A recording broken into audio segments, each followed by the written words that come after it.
Hey guys, what's up? I'm so bored right now. Anyways, so this video is going to be my pregnancy story and labor and delivery story for both my girls, Juliana and Jalissa. Um, oh,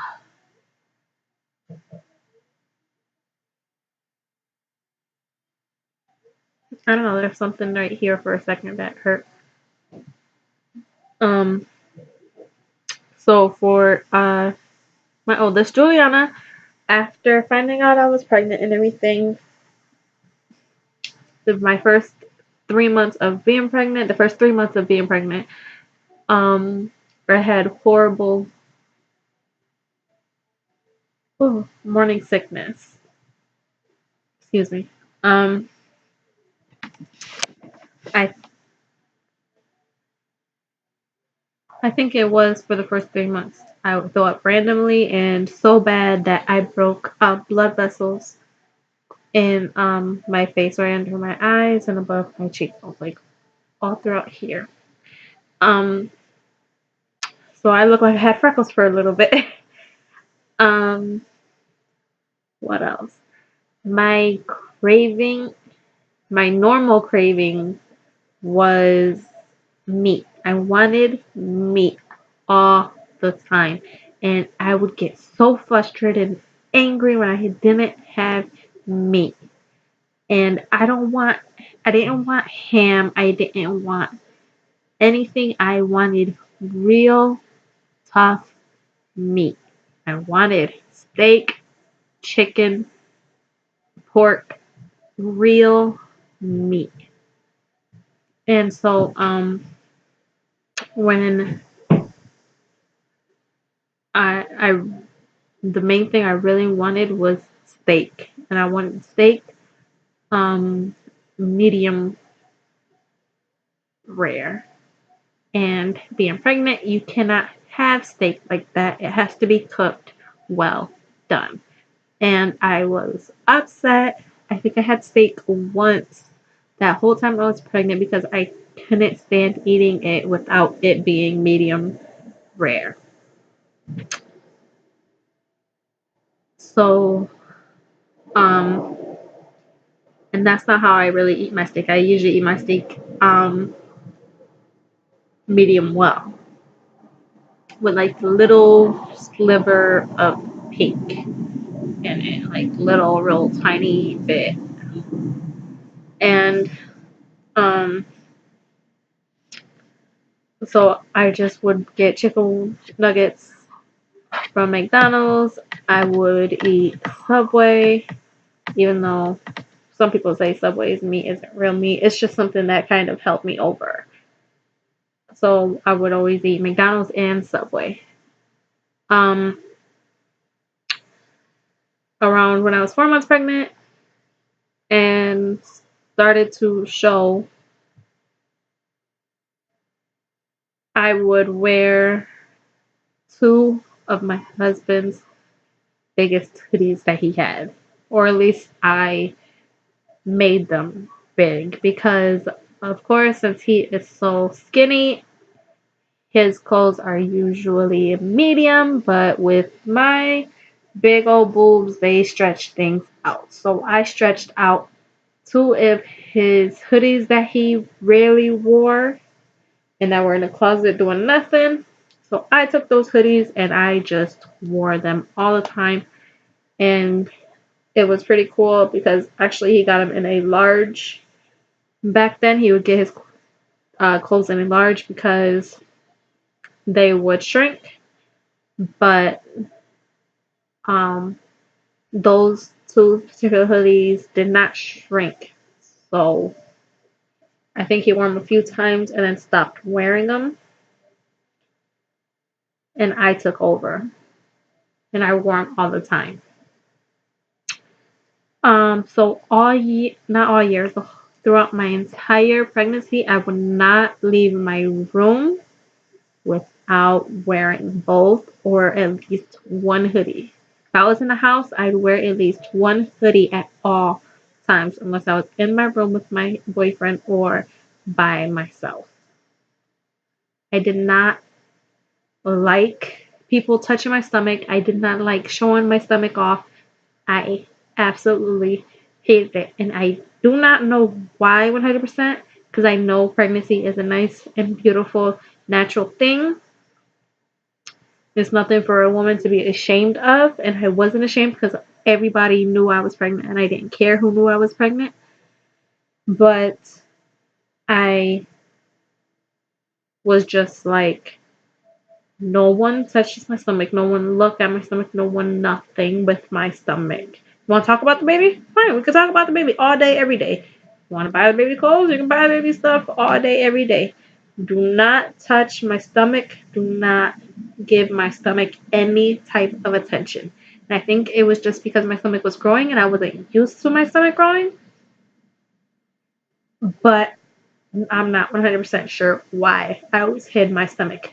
I did when I got comfortable enough.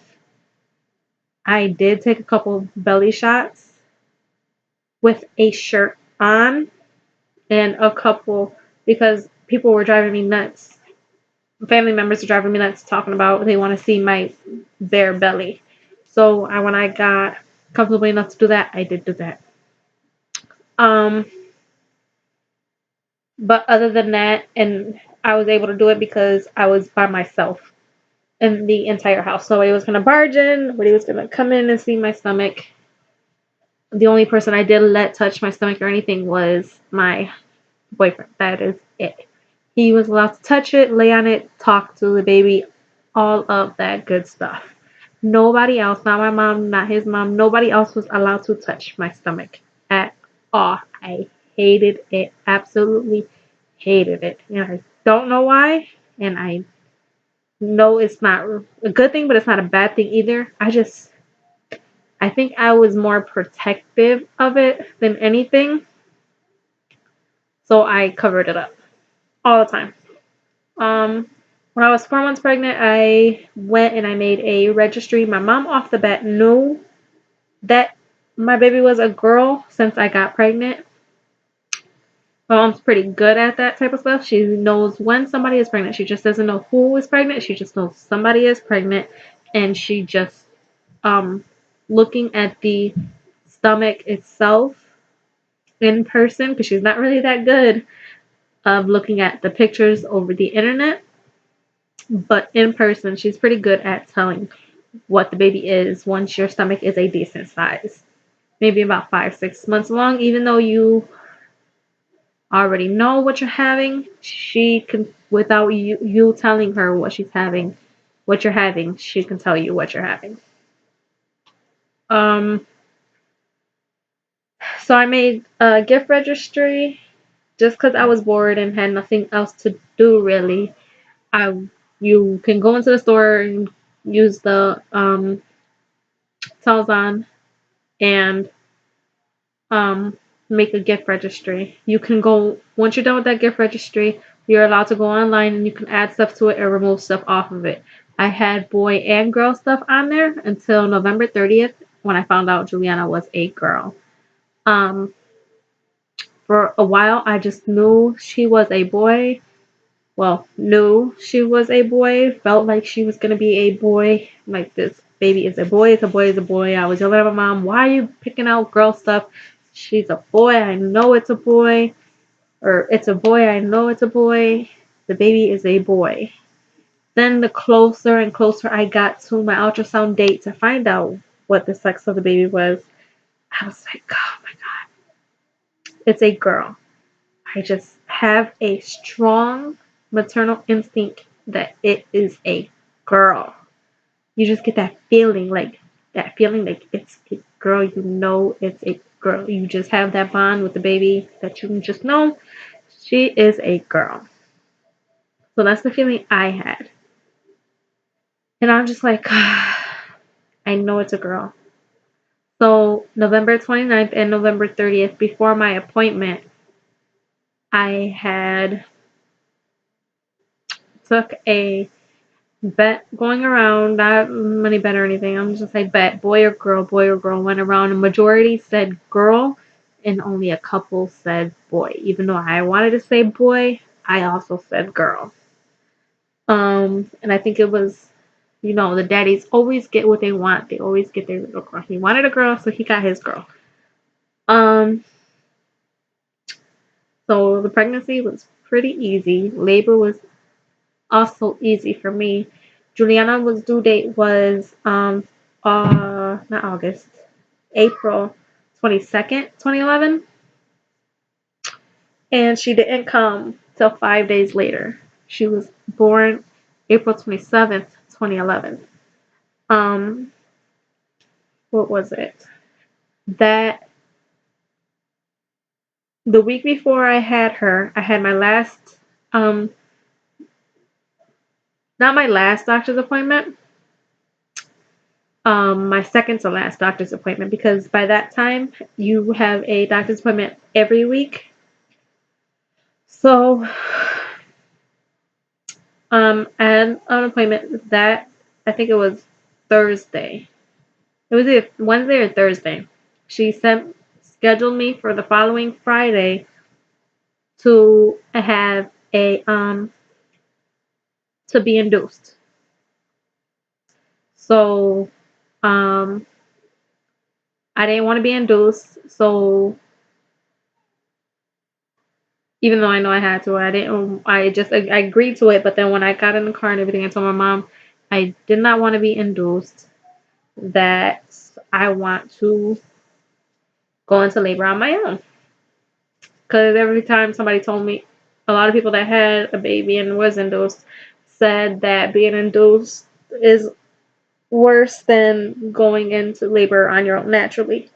So for I think 2 or 3 days, I had what my mom made me was ginger tea, and the ginger tea is just that. It's you boil 2 or 3 cups of water, and you get a ginger root, and you chop that up into pieces like you would do a carrot for like a stew, and you let that boil. Once you can smell the ginger root and it's a strong ginger smell, you would add a cup of milk and um, sugar.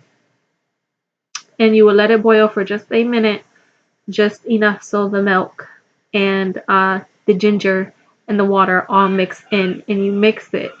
And you mix it for like a minute. And then you take out the ginger and you throw that away.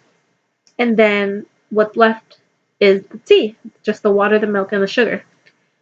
And you put that into a cup and you drink that. Um, you don't drink it right off the stove, obviously, because it's boiling hot. You let it cool down a little bit, and you drink it as you would hot chocolate, as hot as you can take it, or as warm. Just don't let it get cold, and don't let it get warm either. Let it cool down enough where you can handle it. Um, and chug it down. Don't babysit it. You gotta kind of chug it down. You can drink it. Um, as long as it's still hot by the time you get to the bottom, or at least warm. Don't let it get like lukewarm or anything. It has to still be semi-hot to warm. Um, when you after you're done drinking that, you do um, activities to start yourself to get into labor, because the spice of the ginger and the heat of the tea would try and help you go into labor like you would if you eat spicy foods. So I did eat something spicy. I had sex. I bounced on the bottom of the bed. I bounced on a ball, and I walked the mall all the way until I couldn't do it anymore, and I started to have contractions. I did that for 2 days. Um, Tuesday the 26th, I had an ultrasound. I think it was Tuesday. I think it was Tuesday the 26th.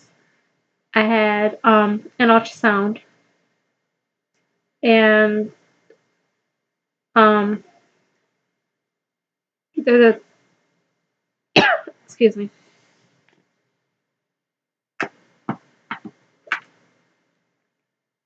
Either the 20, either the 20, I think it was the 28th. I had my last doctor's appointment. It was either the 27th, either the 27th or the 28th was my last OB appointment before I went into labor. But Tuesday I had an ultrasound. I went to that ultrasound. I was kind of having contractions, and I think that was at 4 o'clock. I was kind of having contractions, but not really feeling the pain. By the time as she was doing my ultrasound, she said I was, my fluid was low. Juliana was measuring kind of small for being, 41 weeks, 40 weeks and 4 days or whatever.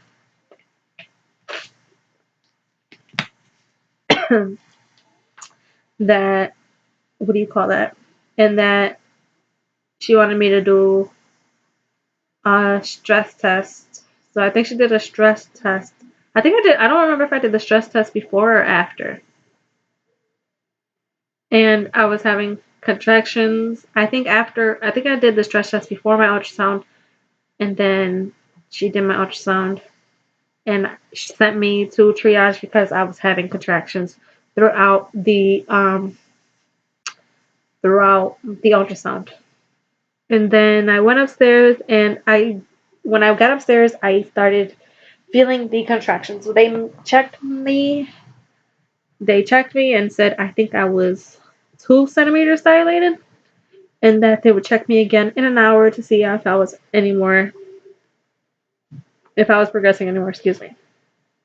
They did come back in an hour, and they did check on me. I was, I think 2.5 centimeters, maybe 3.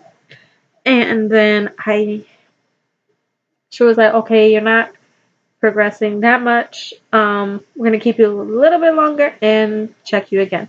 So they came back, and I think an hour later, and I was hung over the hospital bed. I was just leaning over it. I was leaning over the armrest because I was in pain from the contractions. And it just wasn't really, it wasn't that bad, but I was just like trying to get comfortable. And for some reason, hanging over the bar helped me. So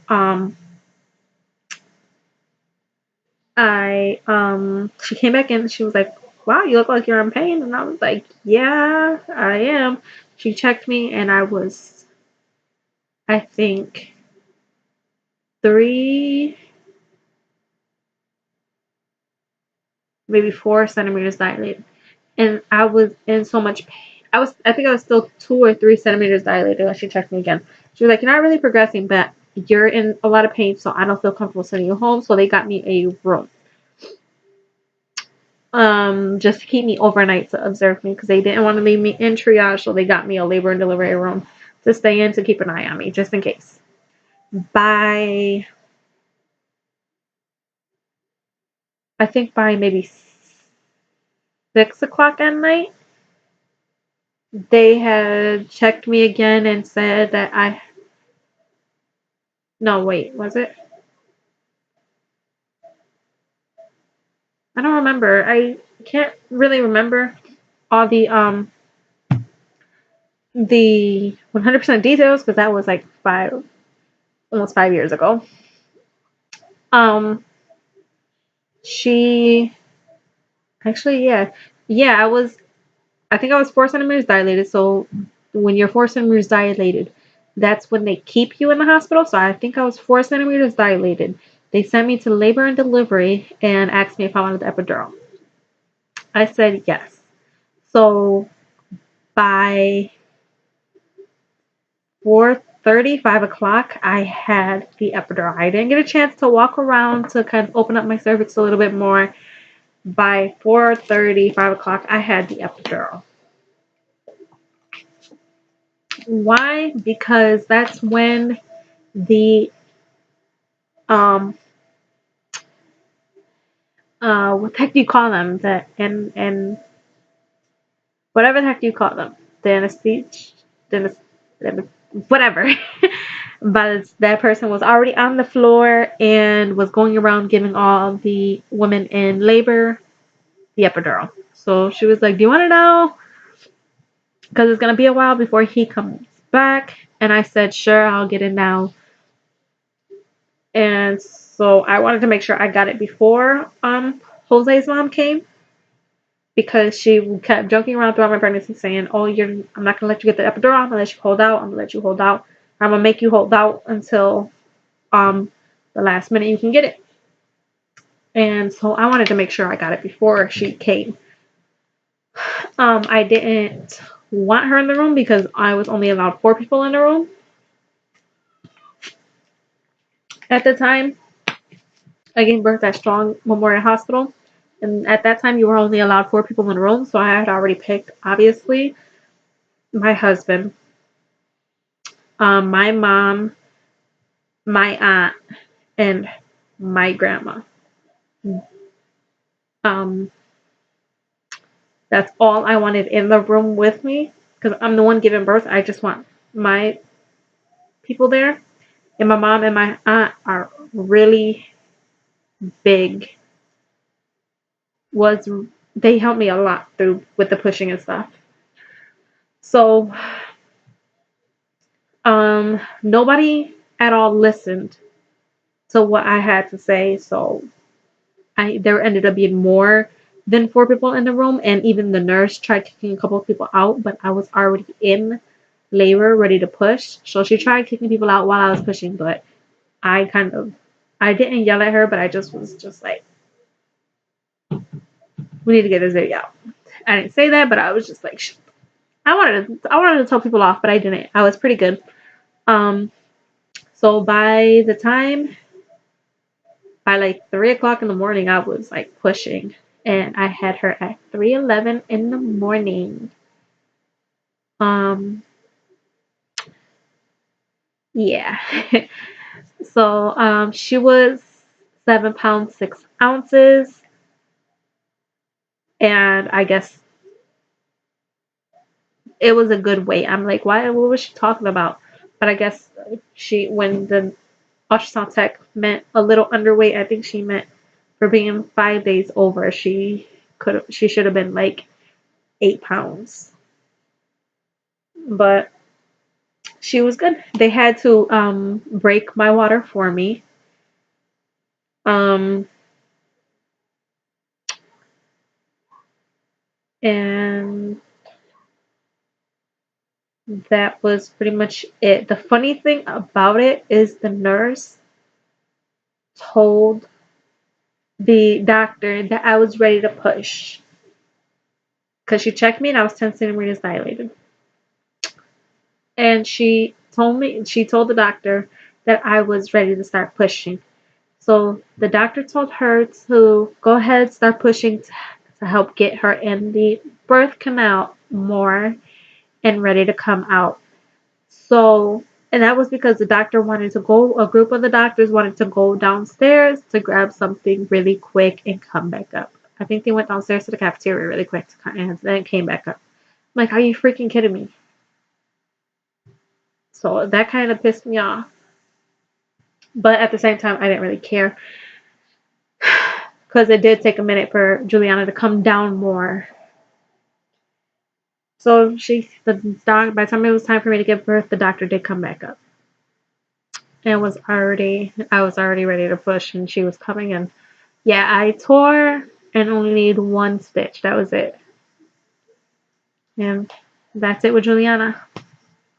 Um, with Jalissa, that was the hardest pregnancy ever. I had worse morning sickness than I did with Juliana. I did break a lot more blood vessels than I did with Juliana. I could not eat Subway. Jalissa absolutely hated Subway. Absolutely hated Subway. Or at least banana peppers, because towards the end I was able to eat Subway as long as I got no banana peppers, no vegetables, nothing on it, just plain sub, the meat, the cheese, and the bread. That was, and the mayonnaise and ranch. That was it. That's all I can eat on my sub. Um, so the sub I get is buffalo chicken, and I had to get light on the buffalo sauce. Um, what else happened? And that was pretty much it. By the time I turned 4 months pregnant, Jalissa was so heavy that my pelvic bone um, split. So I could not walk. I cannot turn in bed without feeling pain. I would feel the bones touching each other, rubbing against each other. Sometimes I can even hear it. Um, and I told my doctor about it, and she was just like, oh, it's just the baby's head. It's down there, pressure. And I'm like, no, it's something different. It feels weird. He was like, I think I tore my pelvic bone because so it hurts. I can't turn in bed. I can't walk. If I do get out of bed, I have a 2-year-old at home, so I need help um getting in and out of bed. She has to stay on the bed with me, and I have to have somebody there with me. So because I was living at Jose's mom's house, and um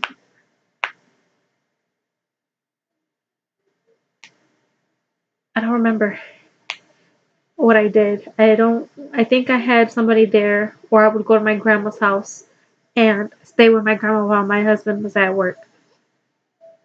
Because I would need help with Juliana. And I'm afraid to get pregnant now because I'm afraid that might happen again. I'm afraid my pelvic bone might split.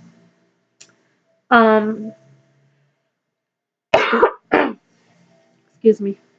I drink some more of this water. Um, so I, by the time I had my baby shower in August, um, I had a, excuse me. I don't know. I get like this when I'm hot.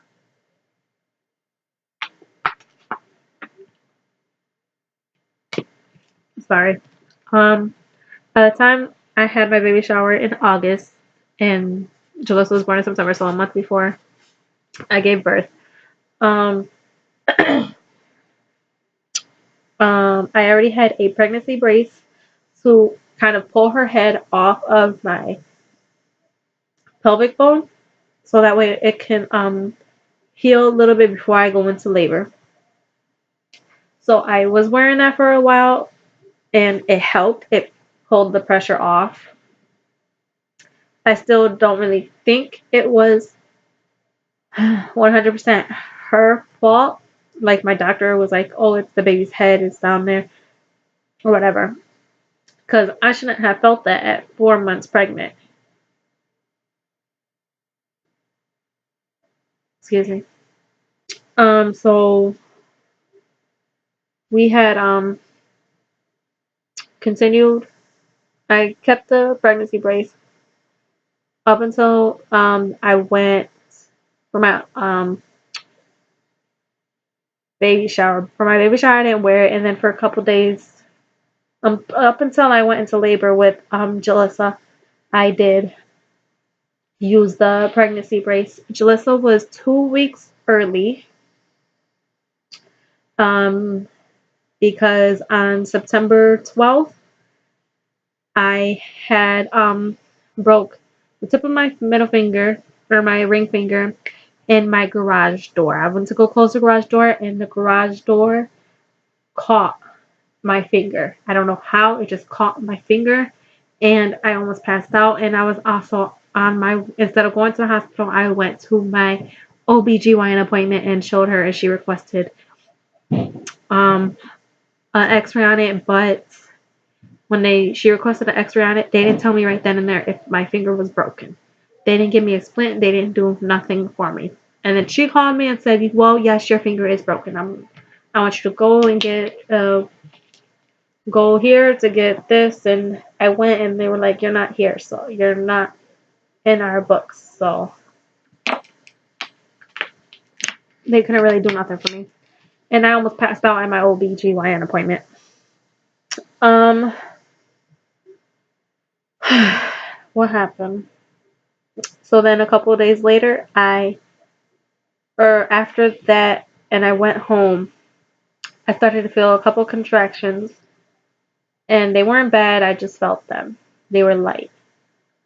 Next day, I had some ginger tea, and I think because the contractions were coming, I had some ginger tea, um, thinking that it would take a couple days anyways for the ginger tea to actually work, because it doesn't always work right away. If you're not ready, the ginger tea won't work at all. So I was thinking, well, she's not gonna be ready for a little bit. Let me just help it open up the cervix. So I did all that, walked the mall, bounced on the couch,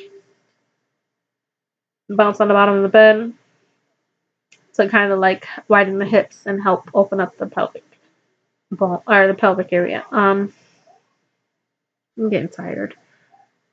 And then by September 15th, I was in labor. I did wait longer to get the epidural. I waited till I was about 5, 6 centimeters. The day February or September 14th, I went into triage with contractions, and I wasn't dilated. I was only 1 centimeter dilated when I went in. So they didn't want to keep me. They wanted to send me home. But I was in so much pain, they decided to keep me overnight and observe me. By 6 a.m. on September 15th, I was 6 centimeters dilated, or 5 centimeters dilated. So I don't know why I had like pregnancy brain. I just was like, okay, so does that mean you guys are gonna send me home? She was like, oh no, sweetie, you're not going anywhere. You're in active labor. I'm like, oh, okay, whatever. So my mom had was bringing us Juliana. She are coming in and bringing Juliana with her, and my aunt came. My grandma was able to come this time. They all stayed there till about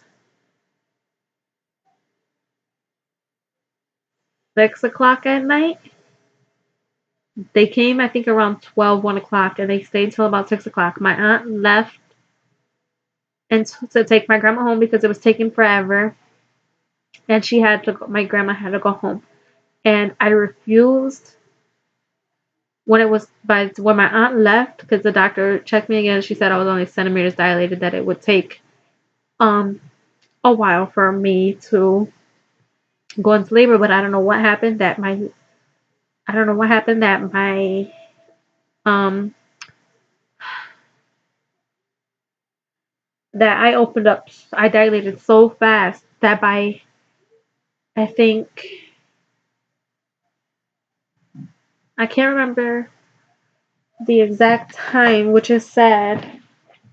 The exact time I had Jalissa,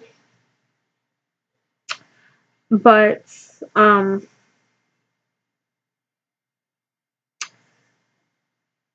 my aunt, right, I know it was right after my aunt had left. She had went home really quick to do something, to take my grandma home and to do something, and then all of a sudden, um, they came in and checked me again because I felt like I had pressure. I'm sorry, I'm on my phone. I felt like I was having pressure, so they had to check me to make sure everything was good. They checked me and I was 9 centimeters dilated. And I told them I refused to push without my aunt here. So they had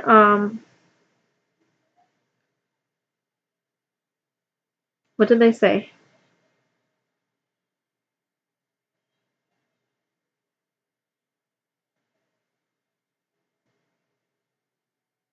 I forgot what they said. For I think yeah, I was 9 centimeters dilated, and they said that they can eat. I can either wait until I fully reach 10 centimeters, or they can push that last centimeter over the baby's head. And I was like, no, I'll wait. And I called my aunt, and I was crying, and I would not push. My mom was there, and I would not push without my aunt because my aunt was so much of a support system for me. When I had Juliana, I cried. I would not push. I told the nurse, I'm not pushing until my aunt gets here. I'm not pushing until my aunt gets here. You can't make me. I'm not going to push until she gets here. She got there with my cousin Beba, and um, as strong, you're not allowed to record, but my cousin did record when she was supposed to be taking pictures. They said no recording, only pictures. So with Juliana, I was able to get pictures, but with Jalissa, my cousin recorded. It's because she didn't really know how to use my phone, and it was a camera. The nurses didn't know she was recording, and I didn't know she was recording. Um, so by the time she got there, the nurse was. I had no choice but to push. So I started to what's this? Hold on, I think I found it.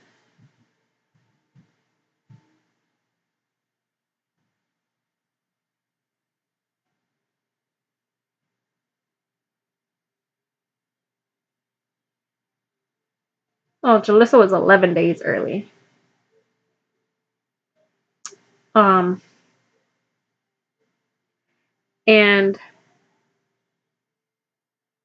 um, I don't even know where I'm at. I keep looking at my phone and I get distracted. And this video is just taking forever to make. Um, and I forgot something about Juliana, so I have to go back to that too. Um, so I started pushing and pushing, and since she was 11 days early, I was surprised when they said that she was um 7 pounds 7 ounces. That was a whole ounce bigger than Juliana, and Juliana was 5 days late, and Jalissa was 11 days early. So imagine if I went the whole time without that whole 11 days, how much bigger she would have been if she was just 11 days early and an ounce bigger than Juliana. I was like, oh my goodness. Um, and that was it with that. With Jalissa, but with Juliana, I had this weird sharp pain going through on this side, through and through pain, and it would not go away. It would last forever, and it was so random. And my doctor was just like, it's just your stomach expanding, the baby getting bigger. This is with Juliana, my first daughter, and there's nothing to worry about. I'm like, no, it's something different. My doctor never listens to me. I'm like, no, this is something different. I feel it. She was like, it'll go away once the baby comes. Sure enough, I give birth to Juliana, and it went away, and I was like, okay. She was like, while I was happening, she was like, okay, put heat and over it, and ice over it. So do a mix of hot and cold. I was like, okay. She said start with heat first. So I would put the heater, like a mini heater on my back, facing my back, and it would go away. I had to take a hot bath before too. Then lay on that side. Make sure that side was completely submerged in water. Come to find out, after I had Juliana, the pain came back and I had to go to the emergency room because it would not stop. They gave me an ultrasound and it turned out I had gallbladder stones. So they had to take my gallbladder out. And come to find out, with a lot of young first time moms, you get gallbladder stones while you're pregnant and after you have the baby. So that is what happened. That was the only not easy part for Juliana. Other than that, everything else was easy. And I'm just going to leave it here and talk to you guys again next time I make a video. See y'all later. Bye.